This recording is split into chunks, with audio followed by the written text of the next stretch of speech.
বিয়ের পর একটা মেয়ের শুধু ঠিকানাই বদলায় না, বদলে যায় তার পুরো একটি জীবন। বিয়ের পর মেয়েরা চুপচাপ সব কিছু মানিয়ে নিতে শিখে। সেই মানিয়ে নেওয়ার মধ্যেই লুকিয়ে থাকে হাজারো না বলা গল্প। তবে প্রতিটি দিনই তাকে আরও শক্ত হতে শেখায়। আসসালামু আলাইকুম, আমি সেলিনা। আজও আমি আপনাদের সঙ্গে আমার সাধারণ দিনের ছোট্ট একটি গল্প আপনাদের সঙ্গে শেয়ার করতে এসেছি। তো চলেন শুরু করা যাক আজকের ভিডিও। আজকে যেহেতু পাশের বাসায় দাওয়াত ছিল আর সকালে খাবার দাবার জন্য সব কিছুই ছিল, যার কারণে আজকে তেমন কোনো রান্না নেই। আর রাতের খাবার রাতেই রান্না করব। এখন শুধু ছোট মেয়ের জন্য ডাল রান্না করতেছি। ডাল আমার প্রতিদিনই রান্না করতে হয়, কারণ আমার মেয়ে ডাল দিয়েই 2টা ভাত খায়। তারপর বাড়িতে মাছওয়ালা আসলো, সবাই মাছ দামাদামি করতেছে, তো ভাবলাম গিয়ে দেখি একটু কেমন দাম। কত কইরা পাঙ্গাস মাছ? পাঙ্গাস মাছ কত কইরা? কই মাছ কত কইরা?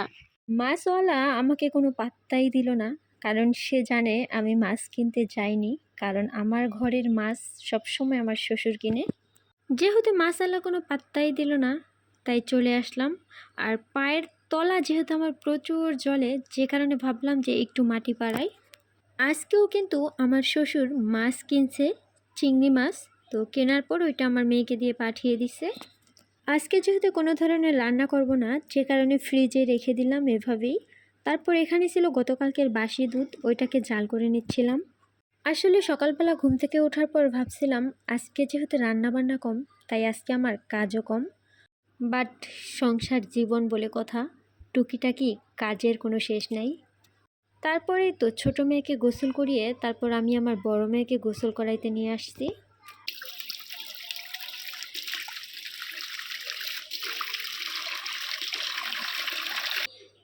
তো এখন বাজে দুপুর 2টা।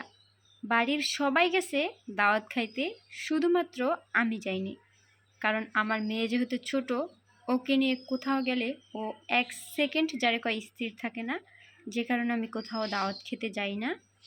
আমি যেহেতু দাওয়াত খেতে যাইনি, তাই আমি কতক্ষণ ওয়েট করে তারপর ভাত নিয়ে বসছিলাম।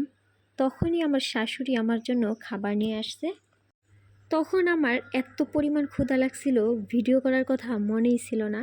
তো কতটুকু খাওয়ার পর হঠাৎ করে মনে হলো, তারপর ভিডিও করলাম আর কি। ওই লাঠি লইয়া যাইতেছে আমগো গাছের পেয়ারা পাড়তে।